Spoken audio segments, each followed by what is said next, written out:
I'm Sir Flowbojan Thunderhammer. And I'm Teflon Frosthammer. And I'm Cabbage Tidehammer. And this is WAK. If Amtgard knighthood means anything, you can't knife a motherfucker and keep it. And the thing that people need to understand essentially about arts and sciences events is that your scores don't matter. Do you want a black phoenix or a white phoenix? Jeez, language, man. We're on right. a freaking podcast, for fuck's sake.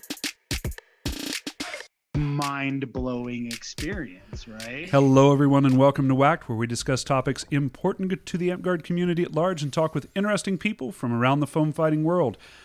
If you like what we do and would like to support the channel, you can find all of the links in the description below. This week, from Dragonspine, we have on Grand Duke Sir Alucard Draconis of Pegasus Valley.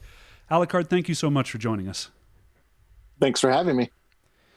So, Alucard, I know that you've been in for a long time. It's rare that we run into somebody that's been in longer than I have, but it says you were a founding member of Dragonspine back in the 90s.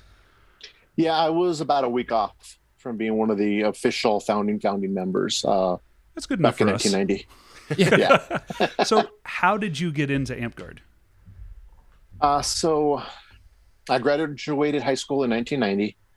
In 1990, there was a con down in El Paso. I think it was called like Amigo Con or something like that. Okay. And that was when there weren't very many cons going on. You got to imagine 1990.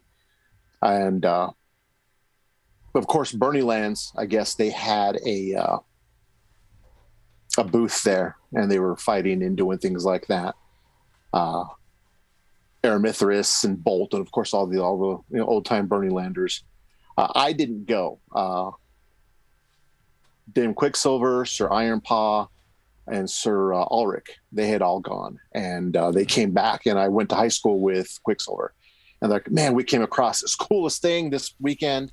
We went to the con in El Paso, and that was that. We started playing. Luckily, a couple of the El Paso guys lived in Cruces there going to college at NMSU, and so we just started having like a fighter practice, and second week out, I was out there playing. So is this one of those things where like you pick it up, and because it's information isn't disseminated very well back then, you're sort of playing wacky bats until Amtgard gets bigger, or were you playing Amtgard proper from day one? We were playing Amtgard proper from day one. We had a guy's name was Stelios. Wow. Back in the day, he was like up there with M-Death and Ahira and all of those guys from El Paso. Gotcha. And so he knew what was going on, and so he taught us right from the get-go. What version of the rule book would this have been? Oh god. I want to say it was probably pre-6. Yeah. Yeah, fair enough. Man, yeah, okay. So quote unquote founding member of Dragonspine. What's that like? How do you get to be there? Is that a very early in your Amtgard career, or does that happen later?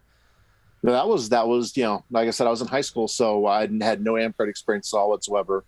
Like I said, friends came back. They had a fighter practice. I didn't make it. Don't know why. Next one we were out there, fighting. All of our swords, of course, were this big around. The monster noodle. Foam. Oh shit! No. This was pre-noodle. Yep. This is pre-noodle. No, this was couch foam around PVC or big pieces of bamboo, or at the time we didn't know, broomsticks and stuff. Like our swords back then, like great weapons had to weigh like I think it was 5 pounds or 3 pounds per foot. Yeah. So you had these monster weapons. Like the really cool guys had full on 6 foot, 7 foot swords that weighed 18 plus pounds. That's just those are knee breakers right there. Yeah. I mean, I remember the pound per foot rule in 6. Yeah. Being more than that, just ugh. Yeah. Force is still so mass they're- times acceleration, right? Yeah, Like, right. So how long pretty were much. you just in? dodged. Oh, Yeah. Sorry. You got real good at dodging back then. Sorry, we're on a little bit of a delay. How long were you in until the group that you were a part of became the Kingdom of Dragonspine? So we started at Dragonspine. We were Shire underneath Bernie Lands, of course. Mm-hmm. then a barony, and then it became a kingdom. And it was kingdom within a few years. I had already moved by then. I wasn't a part of that park anymore. Back in about 92, 93, I'd moved up to Albuquerque. And they had just started Pegasus Valley right around then. I was in Job Corps, didn't have a car, so I didn't get to play very often. So I had about a 2 to 3 year hiatus, moved up to Tulsa, then moved back down and just started playing full time probably around 96. And by then it was already a kingdom. Gotcha.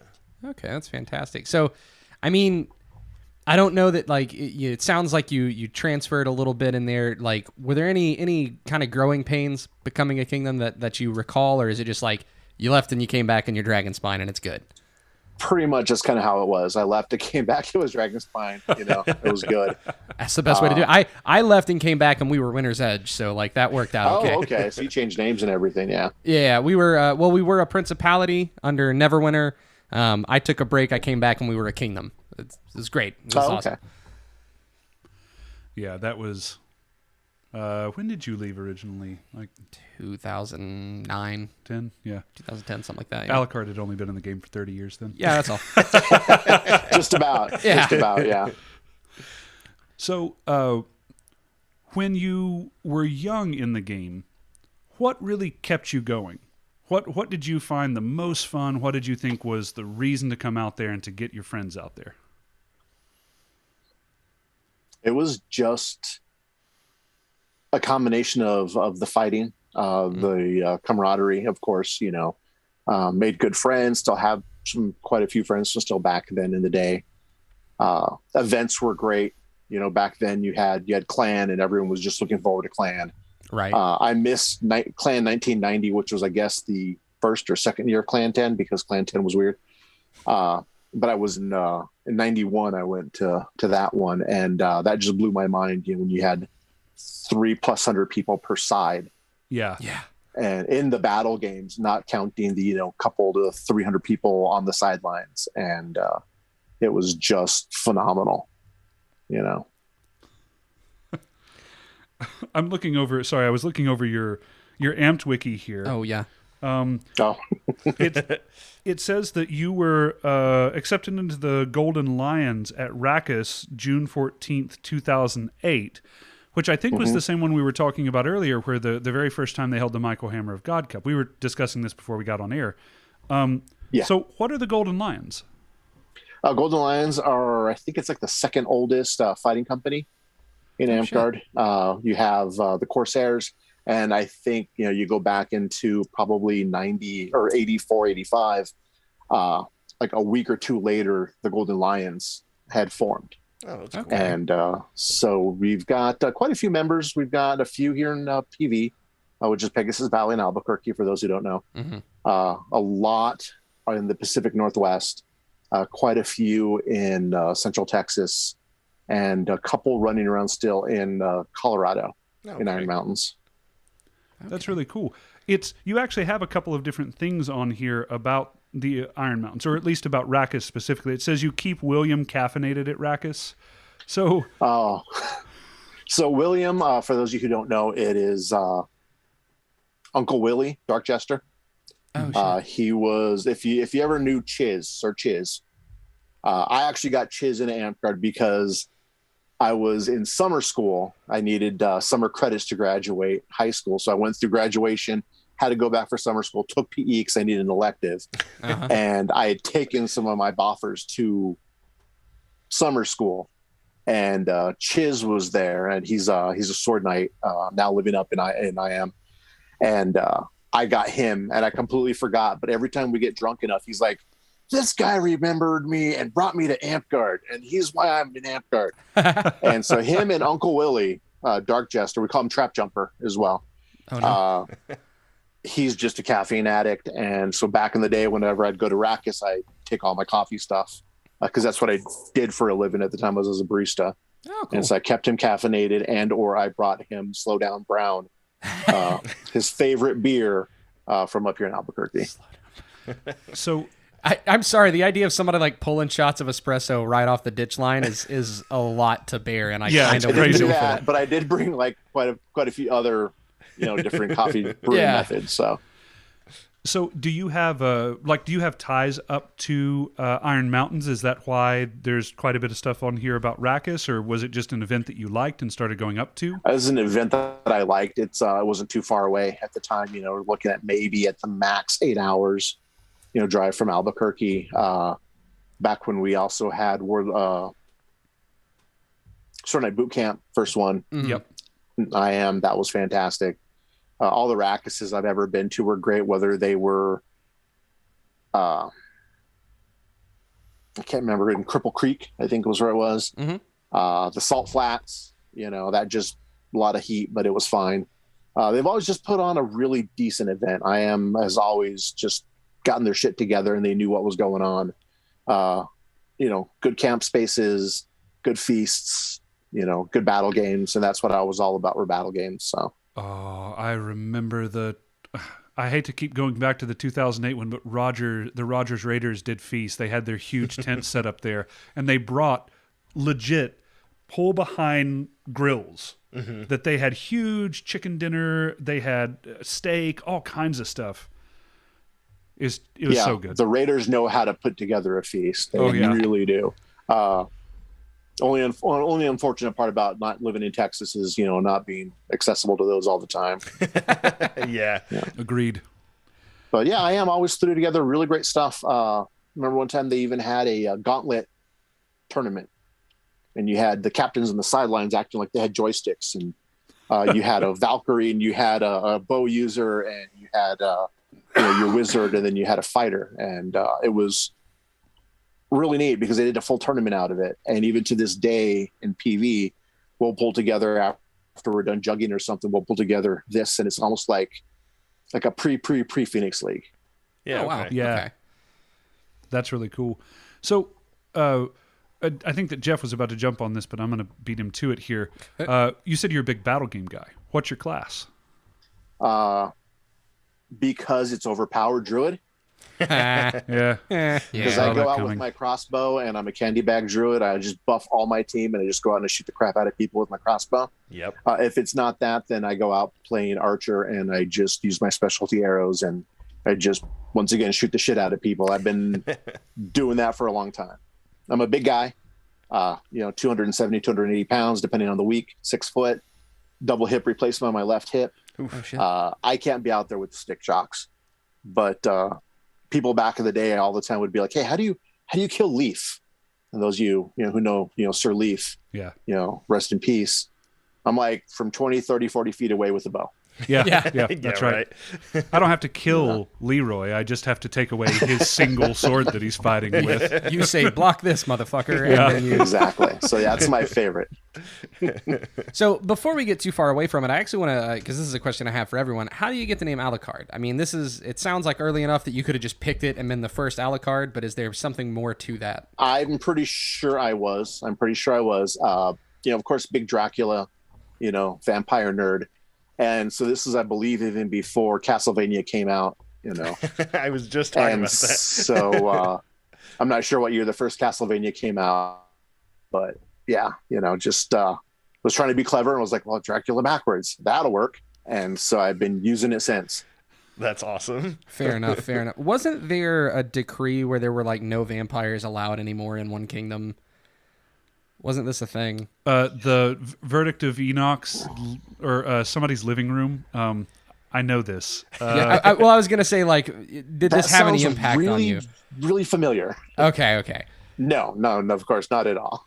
Okay, yeah, there was. I think Flo's on the right track there. I think it's like the verdict of Enoch or something like that, where there were no more vampires allowed in some kingdom, and I thought it might have been Dragonspine, but it was a whole like hunt and kill all the vampires kind of reign, and I thought maybe that might have crossed your path at some point.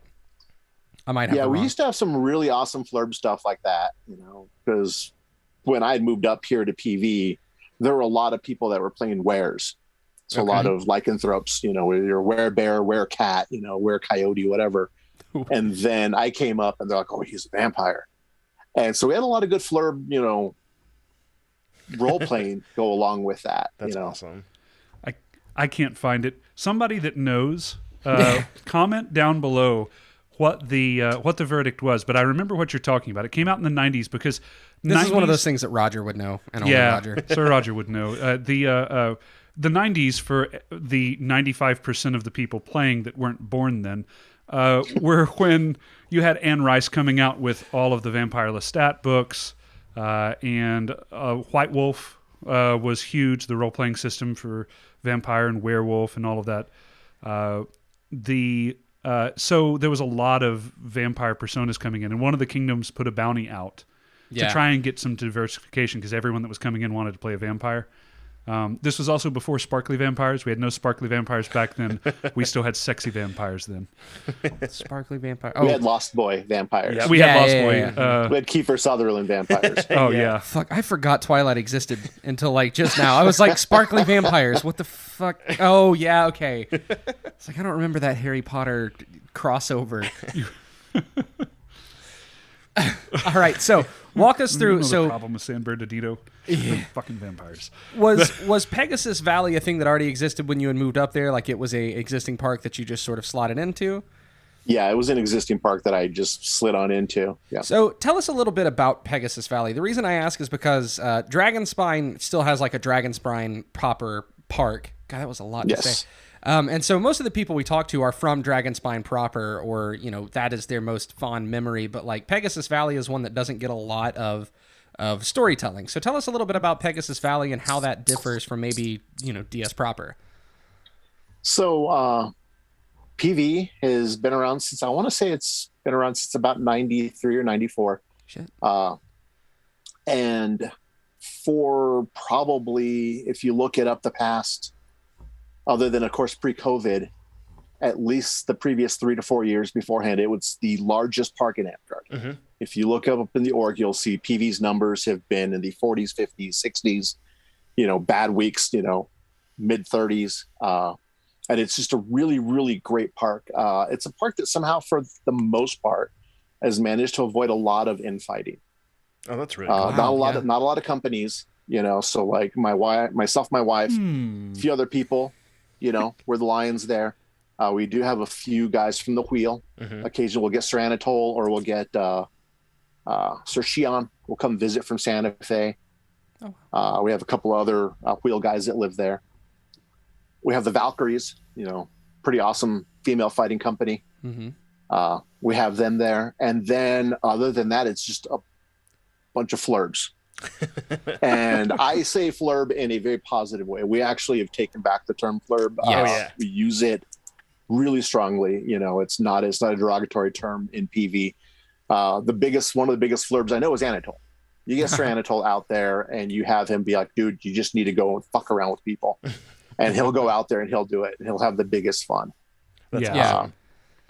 And so it's great. It's fantastic. PV, like I said, not just number wise, or, you know, like I said, there's some, of course, you get some infighting and stuff like that. But somehow PV for the most part avoids it. And I think part of it is because the people who don't like it, and they're normally really, really low in the hierarchy, will move off and try to start like a park in Rio Rancho, which is like 30 miles away. Mm-hmm.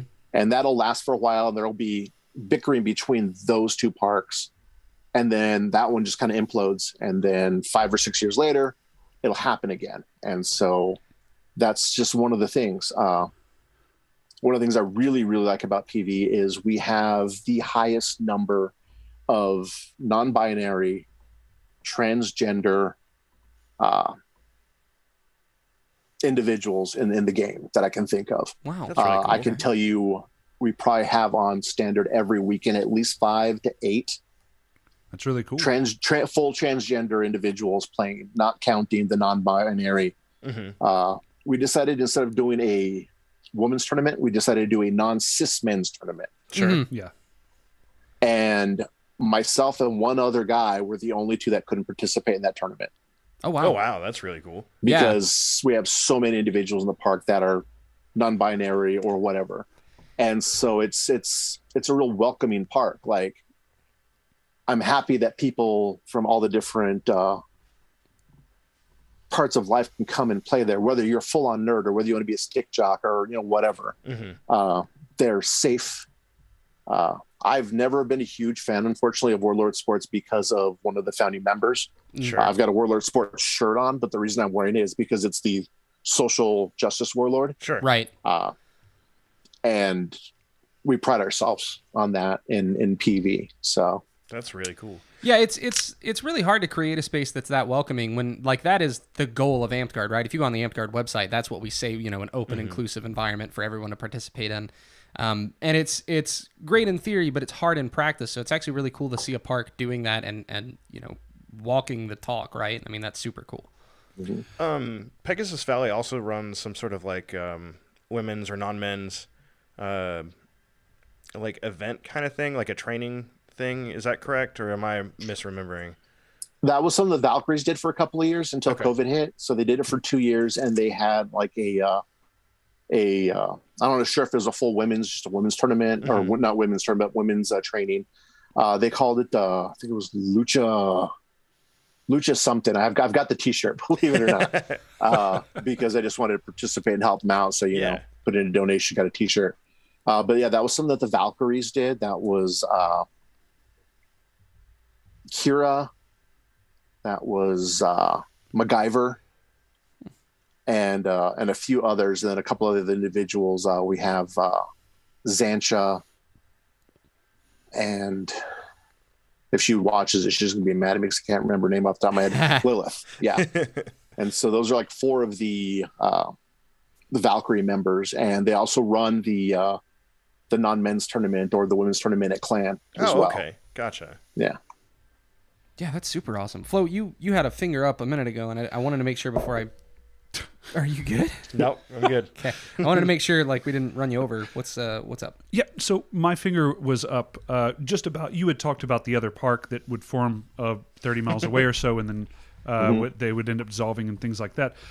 This is something that all 3 of us get asked by younger members of AmpGuard all of the time. Like, oh, I had this problem that came up at my park. So-and-so and so-and-so are fighting now. Whatever the reason is doesn't matter, but we're just going to have to split off and make new parks. Yeah. And the advice I always give is the same. Be adults. Find a way to work it out, right?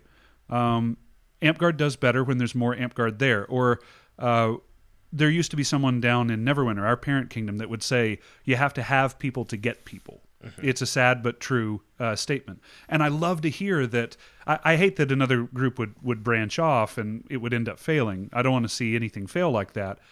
But if those people are being reabsorbed into the main park, it's a net win so far as I'm concerned. And I love hearing that you've been able to cultivate a park, and all of the other senior members there have been able to cultivate a park where there is a large park, and it is because people have worked their differences out. Things have come up. And I think it's really important for especially our younger listeners to hear that nothing that's going on at your park is so absolutely unbelievable that it's never happened somewhere else, right? Everybody has had bad fights like that. Everybody's had someone that they didn't know how to deal with on the field, or their off-field attitude or actions made it difficult. I am not advocating for a time where you don't just let someone go, because I can definitely see a line that gets crossed where you have to say, it's not us, it's you.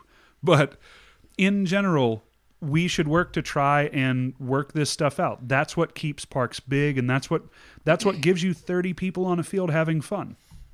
Yeah, no, absolutely. We have that happened. Occasionally it happens.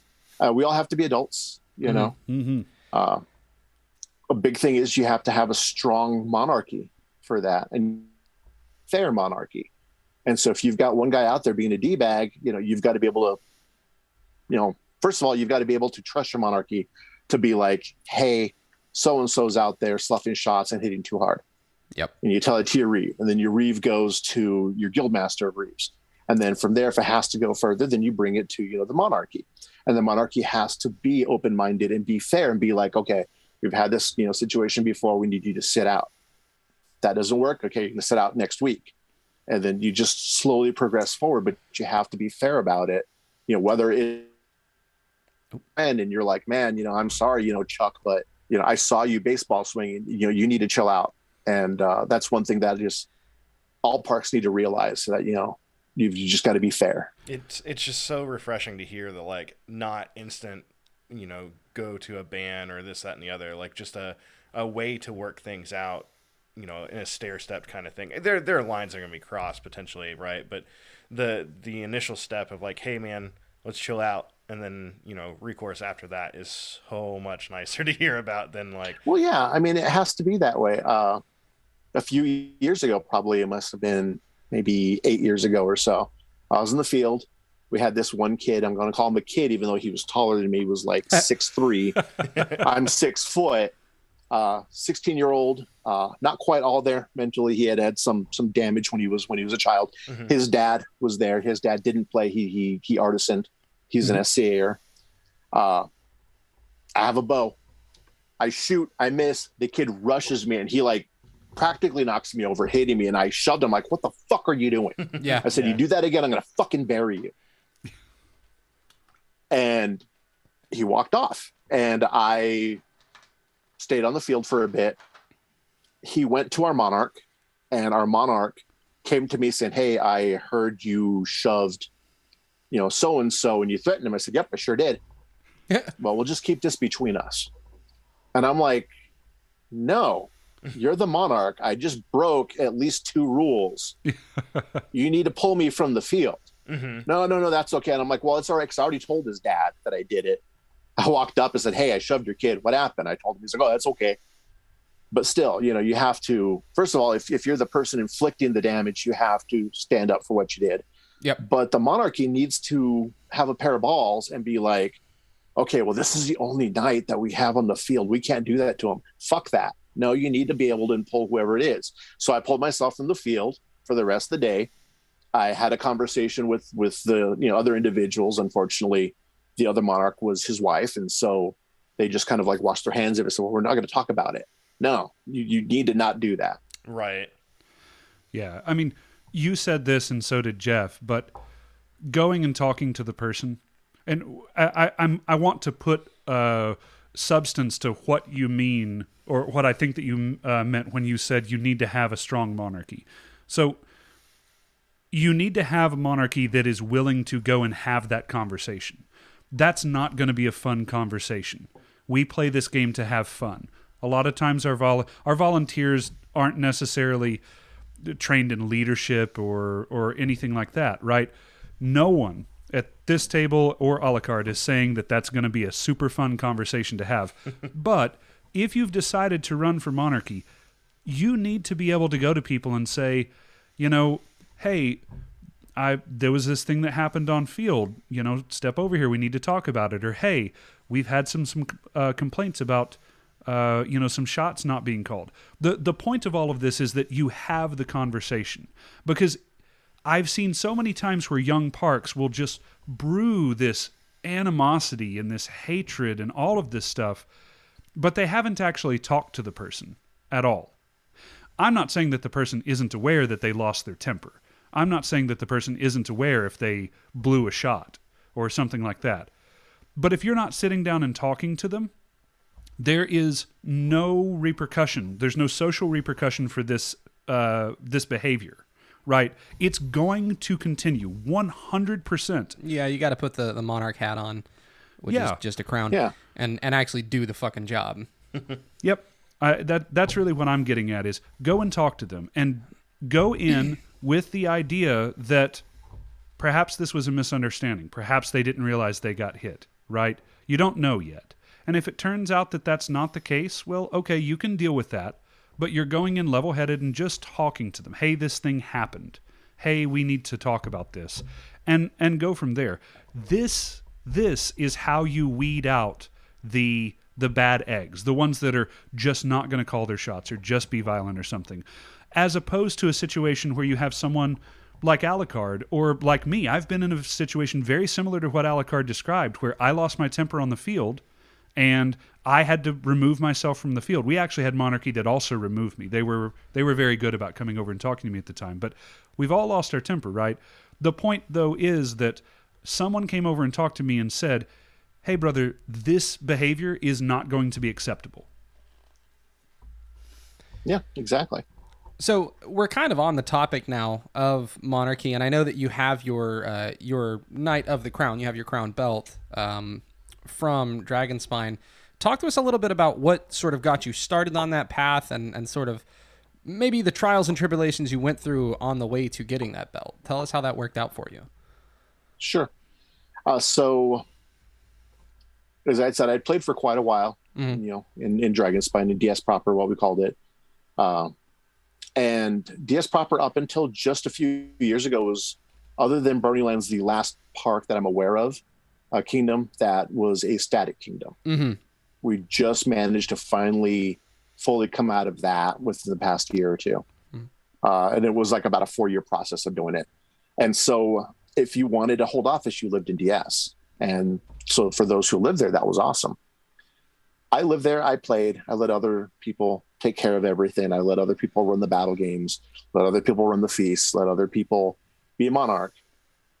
And I got to the point where I felt like I owed it to the park and to these individuals who held office for so long to step up, start holding offices so that they can step back and take a break and not get burnt out. So started off easy, started off with champion for a term or two. Then from there went on to Regent, then went on to Monarch. And I was Monarch in DS 2 times in a row. And then shortly after that, I stepped down. Forced to step down because I couldn't run anymore. Right. Because DS had that, you know, you have your 1 year. And then from there, I went on. Shortly after that, I had moved to Albuquerque. And within a few months, just started holding offices there. And at that point, you know, I've held every conceivable office but PM. And I will not be a prime minister. Absolutely. Smart man. Yeah. I will not be a prime minister. I'm with you, man. Yeah.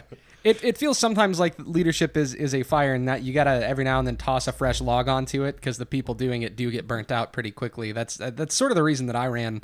And I imagine Teflon does it for similar reasons. You always seem to run in just like because nobody else is running. Yeah. So, like, I mean, he gets it too. Oh, yeah, I've done that.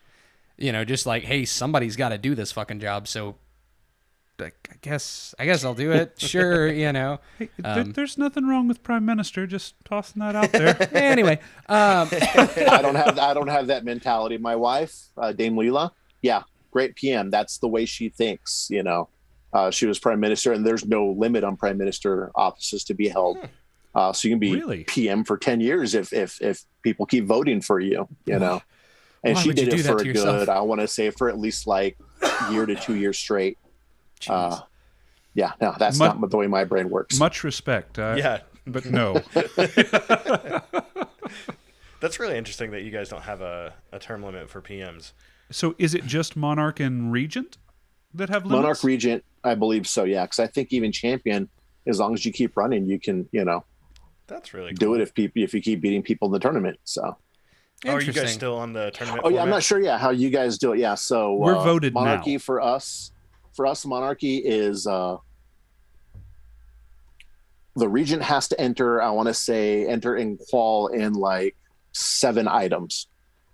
Okay, so out of like the 9 categories, they have to be able to, you know, qual in 7 of them, and then they have to fight in a certain amount of fights in the tournament.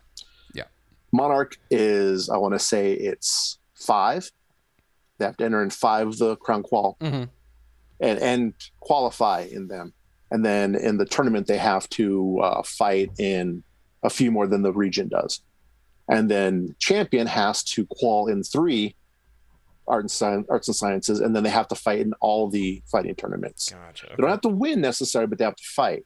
Yeah. If there's more than one person running for Champion, then the following weekend we have when you have elections, guildmaster elections, then we actually have people fight for champions. So if you got 2 people, normally do a 3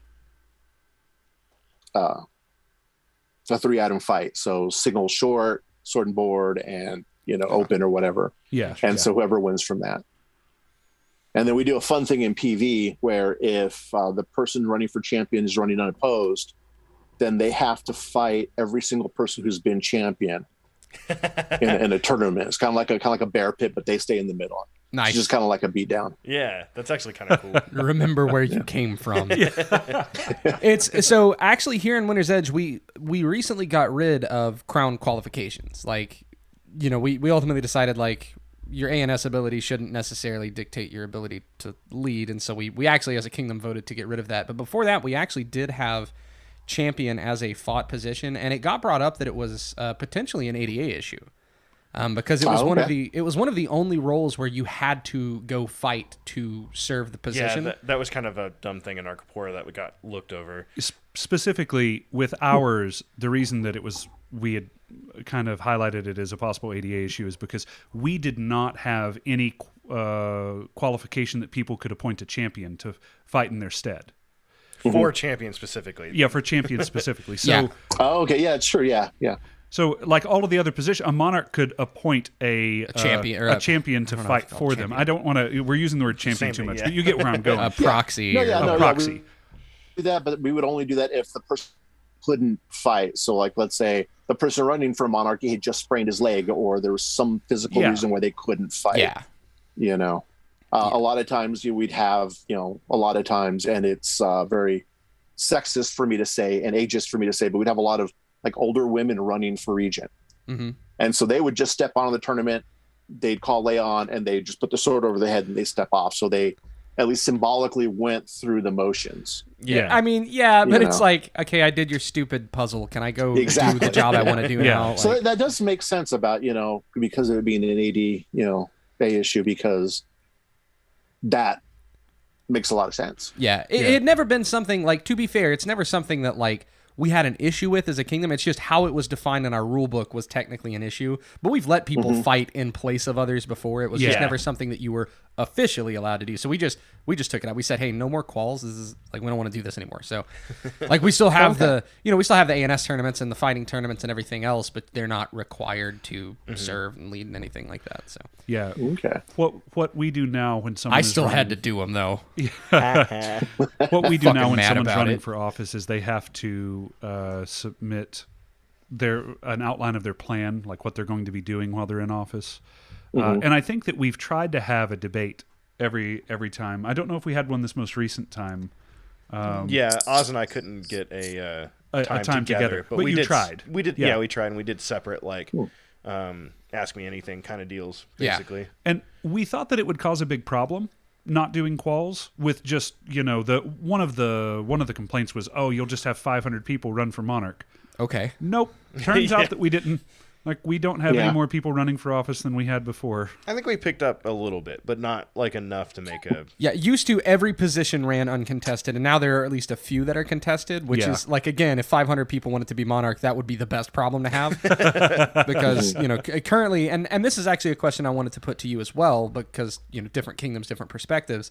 But, a lot of times, especially here in Winter's Edge, it's like one person running for monarch and nobody else wants to touch it.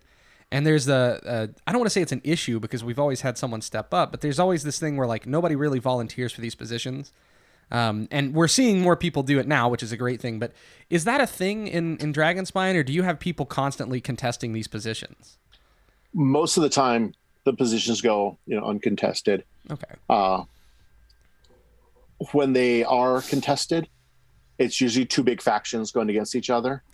Yeah. And that's where I find that I actually like the idea of there being a crown quals, because you're just not going to have, two of the really popular people going up and not having to put any work into it. So it just becomes a popularity contest. Mm-hmm. Sure. At least having the quals, I can understand, not having them, but I can see, the positive of having them by the fact that it makes people actually put forth some effort. And it also sometimes,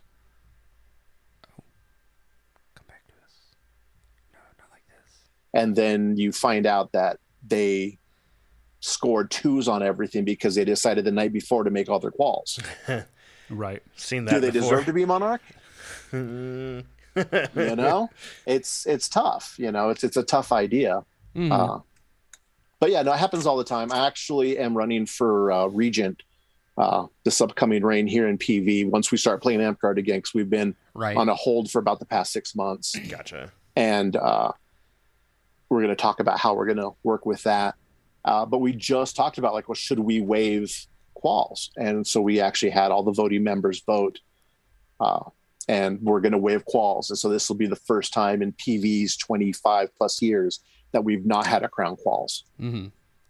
And that just feels weird. Yeah, I can see that. It'll be interesting to see. I think one of the reasons we don't experience the like factions issue is because we're still, relatively speaking, a new kingdom. I mean, We're pretty young. so we don't have the factions that do that kind of shit yet. But we only got rid of quals last year. So Yeah. I mean, I guess that is something we should be on the lookout for. It'll be interesting to see. But I also want to know how it goes in PV. You know, once you guys do that, no quals potentially. I'm interested to know how that goes. I'd love to have you back on and talk about it. Yeah. Yeah. Sure. But yeah, so I'm running contested. I'm the only person that's running contested. Person running for Monarch is uncontested. Well, Duke. So this isn't Kingdom. This is just PV wise. So this is just Dutchy wise. He's running uncontested. The person running for, actually, I don't even think anyone declared for champion. So we'll see what happens there. And then we have someone running for Guildmaster Reeves. Okay. So yeah, so out of the positions, mine's the only one that's being contested. And since we're not having quals, we'll see. Right. Because then it becomes pretty much a popularity contest. Or like you said, putting up a, well, this is my plan for the reign. And I already did that. Gotcha. You know, I'm like, we're going to do this, this, this, and this. And if I can't do it, I'm going to get other people to do it just so that we have a plan in place. Mm-hmm. Yeah. So you mentioned that you've been shut down again for like 6 months. Did you do the thing a lot of places did where you open back up and then Omicron numbers started to get scary and then you close back down? Okay. Yeah, my squire is the current Monarch, and we shut down first, 2020, opened back up, I want to say it was sometime in January of 2021. We played good and hard, like almost immediately, like 30 people out the first Saturday. Yep. You know, just people been itching to come out and play. And then it was, I want to say towards the end of September, maybe something in October, that the numbers got high enough that we decided to call it. And we'll probably open up again maybe next month. We're just going to go ahead and see how it's going to go. Mm-hmm. That's a hard fucking call to make, though, is shutting it down again after everybody's getting to come back out. It is. And New Mexico is, there's only, I think, 4 states or 6 states that still had a mask mandate. Mm-hmm. And we just got rid of it a couple of days ago. Yeah. But for our park, we were hard asses, and I love it. You show up at the park, you immediately sanitize your hands. As soon as you step on the park, you got a mask on your face. That mask does not come off your face unless you're sitting at your private table. Yeah. And people who approach you can then choose to whether wear it or not. But it was mask 100%. You're in the battle game, you're wearing a mask. Lots of we changed the touch spells a little bit. Yeah, back in the day, you had to wear a mask. We actually got rid of that in DS because we're in the fucking desert. So it's 100 degrees out, and you got the poor bastard who wants to play assassin. He's already dressed in all black anyways. Mm-hmm. Then you go ahead and you throw a mask on his face, you know, so you got Zorro running around out there. But yeah, so I mean, we were really hard about it. We had a few people like, well, and then you also had to have both your shots on top of it. And now we're going to do it as if you want to play, you have to have the booster. Mm-hmm. Gotcha. And we were real hard asses on it. And even though we're outside in a park, we still kept it. And we had several anti-vaxxer, maskers and vaxxers, you know, complain to us like, you don't have to play Alucard, you know, but we have to keep our people safe. So looking forward to hopefully shortly doing it again. Yeah. As somebody who is vaxxed and boosted and still caught COVID, I think you're making the right call, because that shit fucking sucks, dude. I got COVID December of 2020. Yeah. And I was out of work for a month. Oh, wow. Because I'm diabetic, and so it hit me worse than my wife, who's asthmatic. Mm-hmm. Yeah. Wow, I was on oxygen for 30 days. Oh man. God damn. Yeah. We ended up in a situation where we had a car full of people that had all been vaccinated. I think almost all of them had been boosted at this point. We had 2 events back to back, right? So one weekend we have our Winter's Edge event.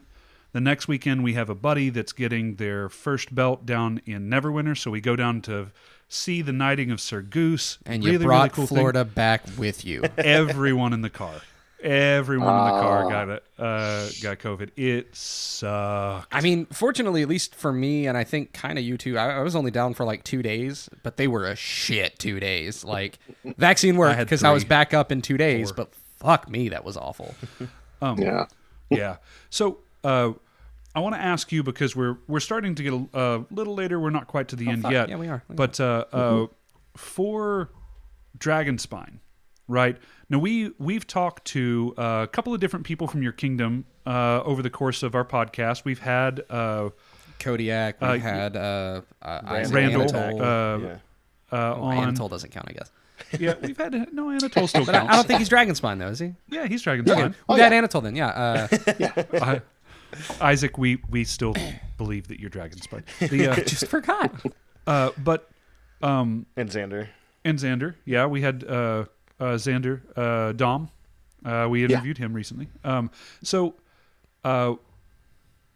If I am, let's say that all of the sickness stuff is over, everything's open back up, people are able to travel again, and me and my buddies want to go to Dragonspine because we've heard it's a cool kingdom. What do we do?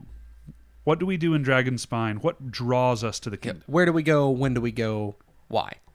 All right. So Dragonspine, unfortunately, is one of probably the only kingdoms that doesn't have a camp out. We do not have a camping event in Dragonspine. I got a bad back. That's fine. We had one for a while in Pegasus Valley that we ran for several years. And it was a fun event because, of course, camping events are always fun. It was kind of small.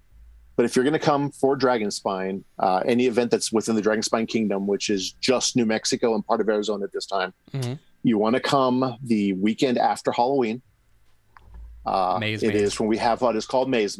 Yeah. And it is amazing to sound like a jerk. It really is. If you've never fought in a corn maze at night in the dark, you don't know what it's like. Like, you go out, I don't know, there's someone around this side of marking tape on the park, Maze, you don't know if there's some guy, or 4 people around the corner in the corn maze at night. Oh, and that's so so good. it is just, you get suspense, you actually start listening. See if you hear anyone walking or anyone talking, and it's just the best thing ever. You can camp there if you want, but there's hotels down the road. Yeah. And there's also when our city has their Renaissance Festival. It's a really crappy Renaissance Festival, but that Friday night and that Saturday night, right after Halloween, is the best time to come because Maze is, other than a camp out, it's my favorite Alucard thing. All right, so this is interesting because like Flo said, we've talked to a lot of people from Dragonspine, and universally, like to a man, everyone has said you got to come check out Maze.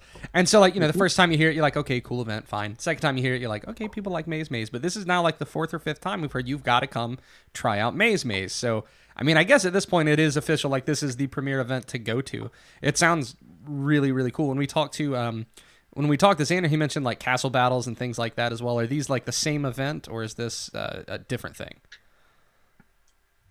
They're probably different. Dragonspine used to have a castle, just like Burning Lands used to have a castle. You'd go to Clan, Rakus had the castle. Yeah. Those are some of my favorite battle games or castle games because I use a bow, so I just stand up there and I just shoot the crap out of people. Right. That's what I do. Unfortunately in Maze, you can't do that at night because you don't want to lose your arrows. So you just, it's just the best. It really, really is. We have had some castle battles. I don't know where the castle disappeared to. It lives down in Las Cruces. I'm 3 hours away in Albuquerque. So, Sure. Fair. but we've had them set it up at the park, and kind of, a lot of fun and stuff like that.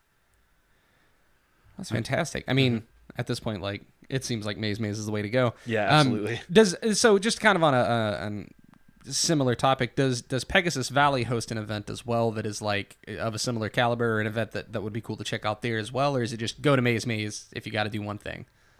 Yeah, just go to Maze. Like I said, we used to have a camping event. It was called Harvest War. And what happened was, I don't know how it happened, because this was pre-Facebook, pre-MySpace. I IM came down and invaded. So we had a bunch of guys from Iron Mountains come down. They invaded the park here in Albuquerque. I was still living in DS at the time, so I missed it. And then the following year, they had the harvesting of the souls from that battle. Oh, shit. And IM would come down. And unfortunately, sometimes you have bad monarchy, bad people running the event. And then just IM stopped coming. DS stopped coming. So it was just literally just the people who lived like in Albuquerque and Santa Fe would go to this event, even though it was at a great site. Sir Glenholth's family has a huge amount of land out there, and we would have it out there, and it was great terrain. Terrain is just such a fun thing, in Amcard with battle games. So it ended up just kind of finally giving way, and we've talked about trying to start up a new event, but then COVID hit, and everything's just really on hold. No, it's completely understandable. Yeah, getting things going after COVID. I mean, you can speak to it a little more, I think, but it seems like a bitch. Yeah. Well, if you guys do get something going again, I can promise you that WAK won't go because you're way too far away. But I hope that a lot of people out there do. At least not this year. Yeah, I don't know. Seriously, El Paso, you fly in El Paso, and from El Paso to Las Cruces is 1 hour away. Ever since Glenouth came down at one point and talked about Maze, I was just totally enthralled with it to begin with. So it's on the list. I remember he was in Donnie's kitchen drinking, and we were all... Yeah, he also made grape soda bread, and I loved it. So I'm not going to ask about grape soda bread. That's fine. We can talk about that out of the air. Sorry. Did it have gummy bears in it? He did not make the gummy bear kind. I didn't pick the gummy bear one. Okay. Okay, now I got to ask about the grape soda bread. Is it? Well, no. We can't. No, because I saw on Reddit somebody made a loaf of bread with Baja Blast, and I'm trying to figure out if this is a yeast bread with grape soda in it, or if this is a soda bread using grape soda as the. I believe it's a soda bread. It's a soda bread. Okay. I've made it myself. Yes. Okay, that's all. I think I used High C for mine. Has everyone in Dragonspine done some kind of soda bread, and we've just been missing out? I don't think so. You got to know Glenholth. This my RC cola bread. Ooh, man, I'd go for that. God damn it. That how East Tennessee can you get? Wow. So, Alucard, at the very end, we always like to ask our guests, do you have any fun, funny, or crazy stories that you'd like to share with us? Something that's happened to you over the course of your long and storied Amcard career? That you can legally tell on a show that's going to be put up on the internet. One thing I really want to kind of bring up is who remembers back in the day of the Amazons having the slave auctions? I've heard of them. I was never there for one. The kissing contests. contests. Works for Amazon. The kissing contests. The belt swallowing contests. Mm-hmm. Yeah. 90s Amcard was... It's wild. was a different creature altogether. Wet t-shirt contest at Clan. It's gone. Wet t-shirt contest, Jello wrestling. Mm-hmm. Yes, the Rakus. Jello wrestling, yeah. What the fuck? The wet t-shirt contest at Rakus, yeah. Okay, hold on. Just real quick. Because I've been to Amcard events, and it's mostly dudes. So is this a dude's wet t-shirt contest? No. Beans. There goes my calendar idea right out the window. We've been wanting to do a Fat Guys of Amcard. Nice. For quite Just some a time. Guys of Amcard calendar. Why do you have to keep putting fat in front of it? Like, it hurts. It's because we're the one with the boobs. Damn it. Yeah, right? Skinny bitches with boobs. You're not wrong. Nobody wants to see Jeff on a calendar. Excuse me. Who's nobody? Because it ain't me. No, I can't think of honestly of any really crazy stories. I just remember great times, great times throughout the game. The game's given me a lot over the several decades that I've been in. It's given me knowledge to help teach individuals, whether it's arts and science type stuff, whether it's leadership type stuff, passing that on to, like I said, my current squire. She's Monarch, and I'm super proud of the decision that she made. Like we're stopping the park. And I'm wanting to play bad right now. And I'm messaging her, like, when are we going to start playing again? She's like, we're not going to do it yet. And I'm like, okay. And I'm really proud that, of being able to instill that in individuals. And, that's what AmpGuard should be. Mm-hmm. It's not what it always is, but it's something that we should always aim for. Mm-hmm. Yeah, agreed. And fat guy t-shirts. Yes. Hey, Alucard, will you be on our Fat Guys of AmpGuard calendar? Yes, I will. Yes. Absolutely. Yes. My Now that birthday's you've got- September, so I have to be the month of September. You Yeah, can okay. You can be the month of September. That's fine. Well, now Awesome. that you've offered, it has to happen now. You- We can't just talk about it. You don't anymore. understand how carefully we've been tiptoeing around it. We didn't commit to it. We just said we wanted it to be a thing, and now you've committed us to it. It's a thing now. Winter's Edge challenges Dragonspine to A calendar off. a calendar. Send us your sexiest men, Dragonspine. I don't get it. Dragonspine banned me. I don't even go there. All right. This was a whole lot of fun. Thank you so much for coming on, man. I want to give an extra special shout out to all of our Patreons and anyone else who supports this as well. If you would like to support us in any way, one of the best things that you can do is click that subscribe button. It really does help us with YouTube's dreaded algorithm. If you'd like to become a Patreon or support it in any other way, we'll have links to that down in the description. Alucard, is there anything coming up that you would like to promote for Dragonspine or Pegasus Valley that we could put in the comments? Unfortunately, right now with COVID, there's not. I mean, Online AF because it's in New Mexico, they had Clan or GOTC, and then they extended it from 2 days to 4 days, and then they canceled it. Yeah. So there's nothing going on right now that we're aware of. Gotcha. That's We'll fair. keep our eyes on the Other than radar. Maze, I guarantee you will happen again.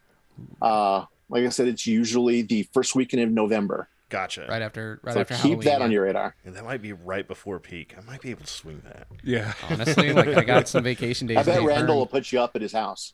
Ooh. Oh, that'd be really cool. That would be cool. We're just going to show up at Randall's house like, hey, Alucard said you were good for it, so I have my family here. Yeah, well, Randall, Randall, you're Just making a knocking on the scene. door. Well, hey, thank you so much for coming on. This was a whole lot of fun, and Thank you. we may try to have you back on a little later after Pegasus Valley has gone through this first time where you didn't have a vote and kind of do a follow. I'm sorry, quals. you didn't have quals. Yeah. and kind of do a follow up and see how that went. I'm really curious. Right on. You want to go ahead and roll that to outro for us? Yeah, thank you so much. Hey everyone, thanks for listening. If you liked what you heard, be sure to subscribe to our podcast on YouTube or Spotify to get notified about new episodes. And make sure to follow us on Facebook for announcements and more.